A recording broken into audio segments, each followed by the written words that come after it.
Good morning and welcome to my garden. You may hear all the sights and sounds of the garden, so I hope that those don't disturb you as we ponder and listen to the reading that we have this morning. So our reading is from Matthew chapter 9, and it's from verse 35 to chapter 10, verse 8. Then Jesus went about all the cities and villages, teaching in their synagogues, and proclaiming the good news of the kingdom, and curing every disease and every sickness. When he saw the crowds, he had compassion for them, because they were harassed and helpless, like sheep without a shepherd. Then he said to his disciples, "The harvest is plentiful, but the labourers are few. Therefore ask the Lord of the harvest to send out labourers into his harvest." Then Jesus summoned his 12 disciples and gave them authority over unclean spirits to cast them out and to cure every disease and every sickness. These are the names of the 12 apostles. First, Simon, also known as Peter, and his brother Andrew. James, son of Zebedee, and his brother John. Philip and Bartholomew, Thomas and Matthew, the tax collector, James, son of Alphaeus, and Thaddeus. Simon the Cananaean, and Judas Iscariot, the one who betrayed him. These 12 Jesus sent out with the following instructions: "Go nowhere among the Gentiles, and enter no town of the Samaritans, but go rather to the lost sheep of the house of Israel. As you go, proclaim the good news. The kingdom of heaven has come near. Cure the sick, raise the dead, cleanse the lepers, cast out demons. You received without payment, give without payment." So one of the ways that we're invited to engage with the text using the worship at home liturgy, which we're all using during this time of our worship being led from the home each Sunday, is to bring something into the circle from your environment, something which resonates with you through the text.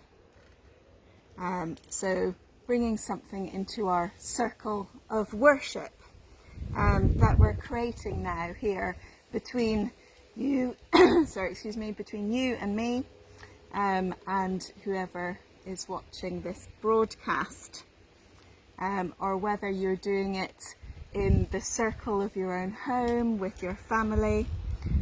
This is a good way of connecting the scripture and the stories in scripture with the life that we live and lead every day. So as I was looking around my study and I was pondering this text, my eyes alighted on this figure, which I hope you can see here. She's very lovely, the Samaritan woman at the well, and she comes from Israel, Palestine, and she's made from Palestinian olive wood.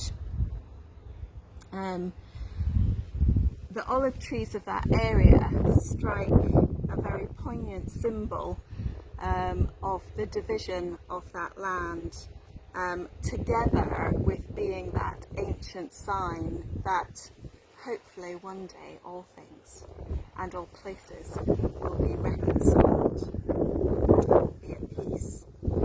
So I guess my attention stopped on her because the story of the mission of the apostles says specifically that they're not to go to any town of the Samaritans. And this kind of instruction immediately ruffles my justice feathers. I don't know if it jumped out at you at all and you begin to wonder, what's that all about? Why is Jesus restricting the 12 disciples just to go to the people of Israel? It seems on first glance to be, well, a bit racist. And then I remember some of these other stories and the importance to have a broader understanding and a broader eye over the whole of the narrative of Scripture. So as a whole, and actually much damage has been done by reading bits of Scripture without a sense of that big story of God over the whole. So this woman and her interaction with Jesus at the well is part of how I understand this particular text, which we read this morning. Jesus meets her and draws her into the story of God, or rather enlarges her understanding of who is included in the story of God, the God of Abraham, Isaac, and Jacob.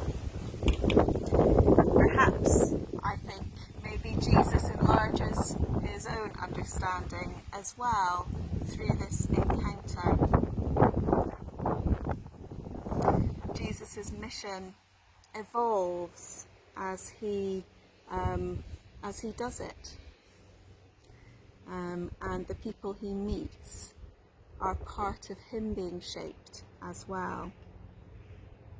Unsurprisingly, the disciples are a bit shocked with this encounter when they see that Jesus is talking with this woman. She's a woman and she's a Samaritan.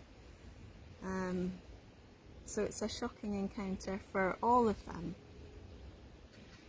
And then this woman, after her encounter with Jesus, goes to her own town and tells them the good news. The kingdom of heaven is near. The good news is for everyone. But throughout the history of the people of God, there has always been the temptation to think that the good news is just for a special elite group of people, whether it's Abraham, Isaac, Jacob, whether it's for the 12 tribes, for the whole people of Israel, for the 12 disciples, for the church. And it can be easy to forget that the basis of being chosen, when it comes to being chosen by God, when we're picked by God, you know, for the team, it's in order to be a blessing.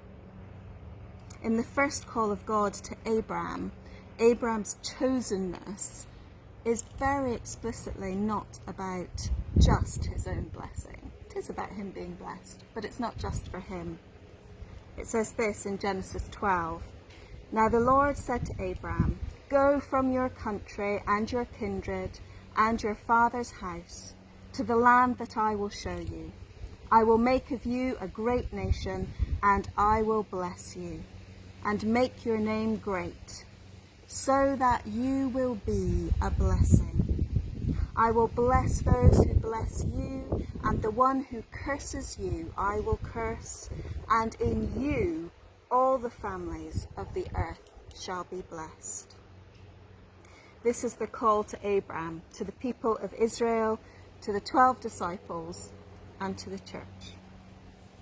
So I see this story this morning as the mission of the 12 disciples to Soli Israel, as a mission of calling Israel back to itself. Remember who you are.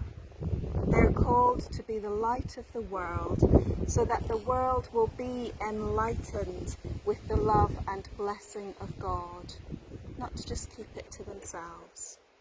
They'd forgotten themselves, and Jesus says the first job is to remind the chosen why they have been chosen.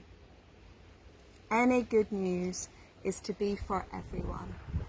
And it may be that if we find ourselves to be those who are blessed, if we find ourselves part of the chosen, that we then are to be those who widen the circle.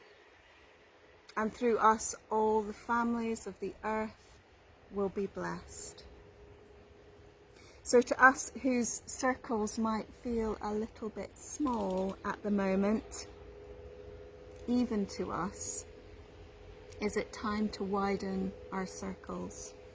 Whether you make a bubble with someone whose household is one, or you visit someone with physical distancing, maybe someone who cannot themselves go out of their home, or you contact them online or by phone.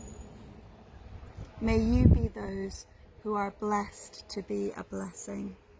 And however big or small it is, may you be those who bless your whole world and widen your circle, because Jesus did.